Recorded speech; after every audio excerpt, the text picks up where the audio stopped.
Let's go. Okay, let me start the video properly. A. Hi. Hola. What the hell was that? But yeah, hi, welcome to Sarah Unfiltered. I remembered YouTube today because of Rema. I tell you, because of Rema. Really. Really. So let us talk Ravage EP. I'll be sharing today what the Ravage experience has really been like for me, what I think about Rema's EP, Ravage, and yeah, some of my favorite songs on Ravage as well. So, this is supposed to just be fun, this is just me talking about it. I want to hear what you think about Ravage in the comments right now as well. So just drop that comment. Let me hear it. What do you think about Ravage? So let's talk about what I think about Ravage. First off, my first experience with Ravage. I mean, the EP dropped on a day where we had so many songs, so many good albums dropping. I mean, I was really looking forward to Emeka Must Shine. Oh my god. I was also really looking forward to Mr. Easy's The Evil Genius, and at the same time, I was really looking forward to Ravage. I mean, Rema is dropping. There is nothing I love about Afrobeats more than the melody.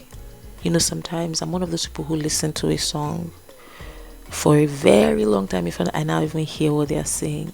It's just the melody for me, And Rema is one of those guys who I really love the way he flows on a beat. Like, there's just something about the way, like, when I think of listening to music, like, that's the kind of sound I want to hear. And I must confess, when Rema debuted in 2019, I wasn't the biggest fan. I didn't hate it or anything, but I just didn't understand what was going on with it. So I found it interesting, but he convinced me over time. I'm one of those guys you would say that I think I can call myself a raver, if I'm going to be honest. So I would say I'm one of those ravers. You know what? Some people think that when you call yourself what an artist call their fans, it's weird and you just look like a crazy stan. Do you think that's what it is? Anyways, I would say I'm one of those people who love Rema. I'm one of those Rema fans. I'm one of those ravers. Yeah, I'm one of those ravers who were convinced over time. When an artist comes out, you're either like so excited or you're like ew, or you're really indifferent. I was very indifferent. And like over time, he just kept convincing me. So back to what I was saying about listening to music, and there's a kind of sound I want to hear. Like, I don't know. Some people will say I'm just a pop girly and I don't like to listen to deep music and whatnot. Everybody has what they like. Because you like this doesn't make this better than that, and vice versa. So, like, whatever. But me personally, that's the kind of sound I want to hear. So I was really looking forward to Ravage. And Ravage, of course, was the first EP I listened to on that day.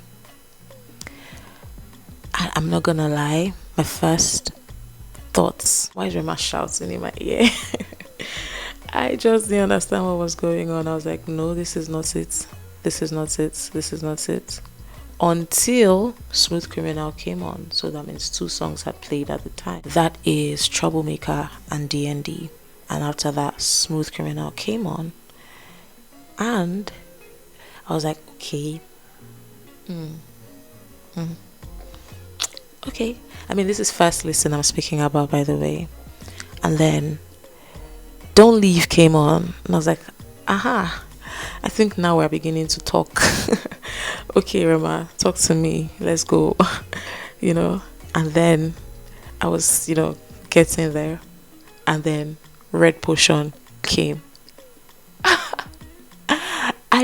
From the beginning, I don't know what it is with London and Rema. What kind of stupid sound is that? I really hope you can't hear this because that's the only reason I'm using this thing, this microphone. I don't want to shout. Anyways, I was saying that Red Potion came on, and from like the London, it was just, it felt like, I don't know what to describe it with. It was just, the feeling of pleasure from that music was just increasing for me. I was like, yes, yes, yes. And there's the part where it was just melodies and like the instrumentals, and I was on first listen, I listened to Red Potion again and again before I moved on to other projects. So my first experience of Ravage was, I left impressed basically, but it didn't start off that much impressive for me. And at this time, social media had already gone, oh, Rema this. I mean, it's Rema. He's the guy that everyone is saying there's now a top 4 for. There was the top 2 before, and then Burna Boy proved his like worth, and like they became a top 3, like it was a thing. So now like conversations about Rema being in the top 4 is like a thing, and there was all that hype online, and let's not even get into like hype online. Sometimes it could be overly done or very underwhelming. I just really don't go by hype online. I like to experience arts myself. Yeah, sometimes hype online, it's accurate, or sometimes it's not. Yeah, that's what I was trying to say. Sometimes it's accurate and sometimes it's not. But Rema's Ravage, the experience, when I listened the first time, I left impressed. But like when I started it, I felt like, so why was all the noise happening online, guys? Like Rave and Roses is still better. Until I decided to listen again, maybe after like a day or two, like Ravage. Like it began to make sense to me. There's rave and there's rage. And then I listened again. And this time around, somehow, I was paying attention to what Rema was saying, and I think I remember tweeting, Rema is just spitting his shit on this project. Like, he's declaring who he is, and he's not even capping. And the craziest thing is, he's been great before the whole music thing. Like, he's just spitting his facts in the most melodious, expressive way he could, which he did a fantastic job at, by the way. And I thought it was just brilliant. I mean, I listened again, I was like, girl, why did you treat this project like this with first listen? And it like made me think about how sometimes people just listen to projects and they just go. I think that's part of why I even stopped doing reactions, and I chose to like talk about the project when I've like soaked it in to an extent. Because I know if I was going to talk about this project in the next 2 weeks, I'd have so much more to say. But I think it's fair if you've experienced it for, anyways, not to digress. People who underappreciate albums or projects or songs on the first listen, it doesn't make any sense. Because sometimes you listen with a preconceived notion already. It's just like when they listen to I Told Them, Burna Boy, I Told Them. People were angry at Burna Boy for the I think greatest cap of 2023. Will I even say most unnecessary cap of 2023? People were so mad at him, Sha. And they judged that album with that anger, on first listen, and it's like, you didn't do, they were just so mad at him. But look at what the album is doing now, So like, on first listen, it's best to just have an opinion, really. And even if you have an opinion, make sure that you are very sane enough and objective enough to like know that that opinion will change eventually. Well, so I was really appreciating it. Like, I thought like, Rema is just spitting his shit on this thing. Like, he's not your mate. He's not your mate. Like, he just said his facts, and it was a great experience. Even when I underappreciated the album, the EP rather, which is doing amazing numbers, by the way. But even when I unappreciated EP, I still left that with the notion that this was a great experience because it kept building. And while appreciating it, like, I think my least favorite song is actually D&D. I think that's the one that's really big on TikTok. But from the first song, Troublemaker, to D&D, to Smooth Criminal, that song is the fact that when you think of Smooth Criminal, you think of Michael Jackson, and he literally started the song giving shout out to Michael Jackson. Crazy, right?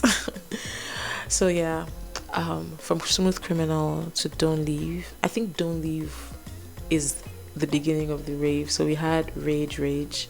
I think Smooth Criminal is Ravage. Yeah, Smooth Criminal is the song that had like both elements properly. I mean, all of them had Ravage, but you should get what I mean. And then like Don't Leave was Rema raving, like giving it to us. And then Red Potion. I'm obsessed with that song. In fact, I think that 2023 has given us great songs, like beautiful melodies. I think of some songs that have come out this year. I think of Kante, what Fave did on Kante. It's incredible. I think of what Benson did on Pidgin and English. It's crazy. I think of what Rema did on Red Potion. It's insane, just to mention a few. 2023 has like really given us amazing songs, really good songs. So yeah, I think Red Potion is perfect. It's the perfect way to sign out of the Ravage experience, if you ask me. And I think that Rema's body of work is really beautiful, 100% not disappointing. He is, and I think he 100% deserves this conversation of top 4. Like, he's carrying right now. Like, nobody's on his level, and it is just what it is. And it's very exciting because Afrobeats is not slowing down anytime soon, so I'm looking forward to what other people will be bringing. Look at what Moody Black is doing. Blood on the Dance Floor, that's a song that is perfect as well. I said this year has given us crazy songs. It's crazy. Yeah, so yeah, like, you should listen to Ravage if you haven't, and if you have, let me know what you think. I think it's a great body of work. I think it doesn't fall short of River and Roses. I think is not a miss. I think Rema has, I said it before, he convinced me, with every project he wins over new fans. Like, more people believe in him, more people understand why he's him, like he said, and he's him. Even without him saying, like, we know he's him. Crazy shit, but yeah, I really like him. I really like him as an artist. I really like him. And yeah, I really like Ravage. So that's what I think about the Ravage EP. And yeah, thank you for watching this video. My name is Sarah, just in case you're wondering. And it's been fun hanging out and doing this on YouTube. It's been a while I did like Afrobeat content on YouTube. So yeah, this was really fun. Thank you for watching.